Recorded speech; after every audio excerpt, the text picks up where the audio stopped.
Ready to unlock your full potential?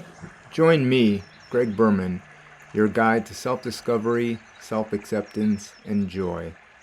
This podcast blends life coaching, mindfulness, and the power of nature to help you manage anxiety, cultivate self-compassion, and embrace your true self. Along the way, we'll embrace the imperfection, fallibility, and messiness of what it means to be a human, with love, care, and acceptance for all of who you are. This is your sanctuary for a more mindful, authentic, and fulfilling life. Let's embark on this journey together as we give you permission to be your full self. In the last episode, I shared with you a struggle I'm currently navigating and how I'm moving through it. The message I wanted you to receive is, it's okay to have struggles.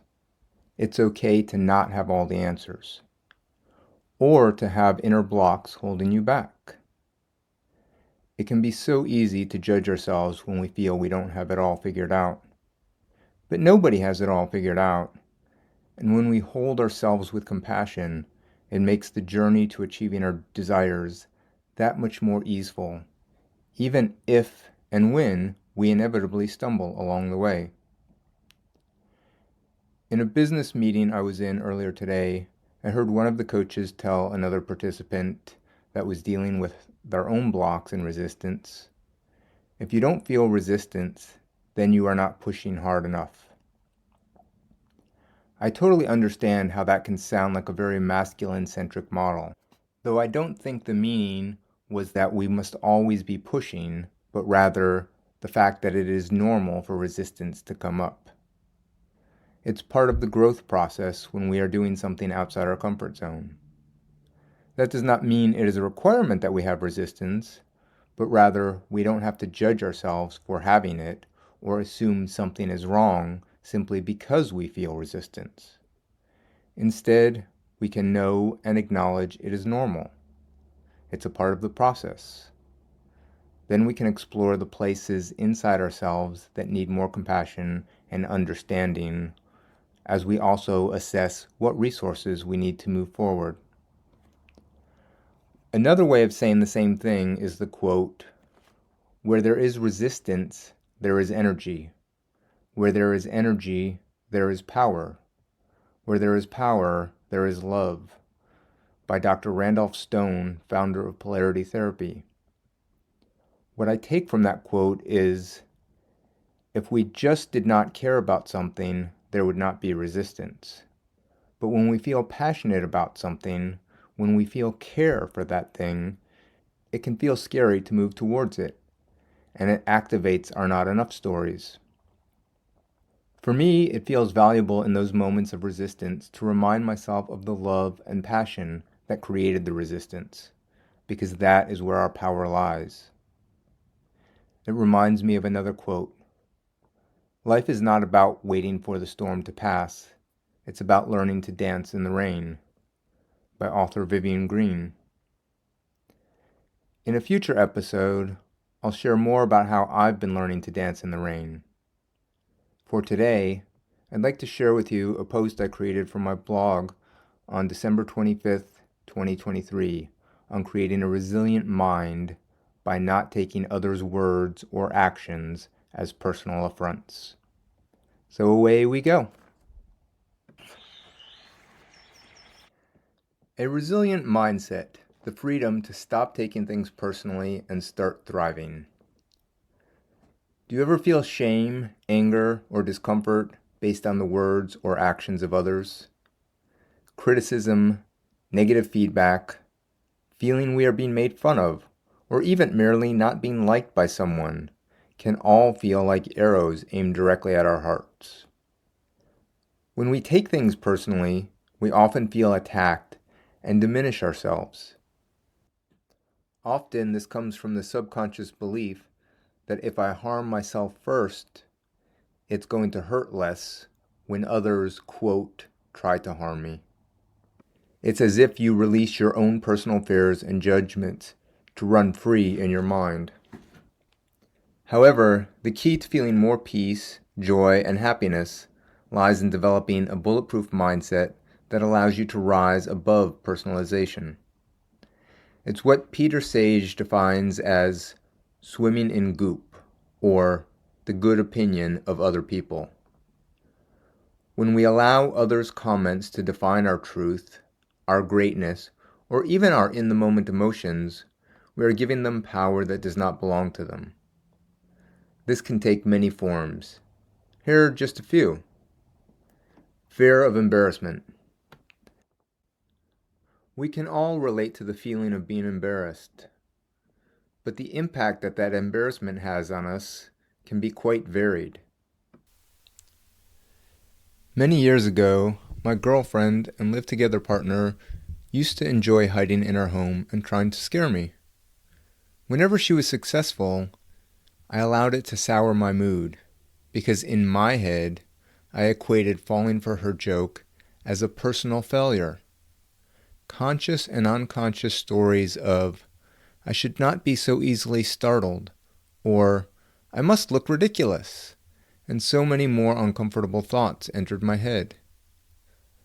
So I often became upset, because after all, anger is the emotion of self-preservation, and in this case, getting upset with her was an unconscious way of my psyche fighting back against my perceived attacker, even though I knew this was someone who loved me. Another option I chose was to put a great deal of energy into hiding my discomfort, because my internal less-than stories and fears did not want anyone to have the proof that I was as inadequate as I felt. I certainly didn't want someone who mattered a great deal to me thinking that, even though the reality is, she was just trying to be playful and not thinking less of me at all. Years later, seeing videos on YouTube of people playing practical jokes on their friends and coworkers, so many of those people responded in a similar manner to me, because of their own insecurities and versions of not enough stories. It created discomfort for them. But there was one type of response that really shocked me. Some people, after their initial surprise or embarrassment, actually found it funny. Can you believe they actually laughed along with the joke? What? How the hell is that even possible? I just didn't get it. I was surprised because in my mind, I did not even know such a response was on the list of possibilities. But seeing people actually having a good time and enjoying the humor, and not only not taking it as a personal attack, but even being playful with it, was a revelation to me. It gave me a new possibility for a new and more empowered experience. Rather than seeing it as a source of disconnection and proof that I'm not enough, what if instead I could see playful teasing and embarrassment as an experience where I felt a sense of inclusion, camaraderie, and joy? Maybe even love, that someone felt comfort enough to be with me in that way. That was certainly what I was seeing on some of those YouTube videos, and it was honestly mind-blowing. And it offered insight into a much more empowering and nurturing experience, rather than the experience of exclusion, anger, frustration, and less than that I had been creating for myself by my previous ingrained reaction. Realizing if I don't make myself small, others won't make me small either. In fact, they can't. Learning I could even enjoy the experience was revelatory. Certainly there are times when someone's behavior does not work for you, and you may want to set a boundary. But even that can be done from a place of empowerment and strength, rather than self-deprecation and victimhood, as used to be the case for me. It can be done from a place of sharing feedback about what feels good to you versus being defensive because a part of you feels attacked. Now let's talk about receiving negative feedback. It can certainly be uncomfortable to receive negative feedback, especially if it is not what we hoped or expected to hear. But it does not have to be a traumatic experience. Taking things personally often stems from a deep-rooted emotional response based on our personal history. Simply noticing and acknowledging this fact is the first step to freedom. Recognize that external opinions don't define your worth or your capabilities. Instead, we have the opportunity to view criticism as an opportunity for growth and self-improvement. We can take in what feels valuable and leave the rest. In some cases, that's enough. Other times, just in the example above, sometimes it might be valuable, whether in that moment or at another time, to let someone know the best way to share feedback so you can most easily receive it. Another personal experience of mine was at a week-long retreat on love and connection I attended about 10 years ago. A woman shared with me in an exercise a noticing she was having. She shared, "Greg, I notice every time we talk, I ask you lots about you, and you don't ask me anything about me." It was super uncomfortable to hear that, because I've always deeply cared about others, and the thought that I was not offering someone the opportunity to share themselves, or worse, that I might be seen as self-centered or uncaring, was painful. At the same time, it was really great and valuable information. I thought about what she shared nearly every day for years, with the desire to be better. What I realized was, given my history of what I phrase as pathological shyness, in spite of caring about others and their experience, when I was in front of them, there was a loud voice in my head going, "Am I okay? Am I okay? Do they like me? Am I doing it right? Am I okay? Am I okay?" Those thoughts were so loud, both consciously and unconsciously, that it did not allow me to connect in the ways I most deeply desired. Receiving that feedback, I could have gotten angry and retorted, or I could have retreated in on myself, making myself small and using it as proof of my doing it wrong and simply beat myself up. Honestly, there likely was some self-recrimination, and at the same time, I used that feedback as the catalyst to support me in something I deeply wanted. I'm so thankful I chose to take in that feedback despite my initial discomfort, because these days I'm acknowledged both by friends and clients for the great questions I ask, for the ways I listen, and how I make them feel seen, heard, safe, and cared for. I no longer have to ask myself if I'm doing okay, because through lots of inner and outer work, I've developed a trust that I am. I've developed the tools to check in if and when miscommunications do happen.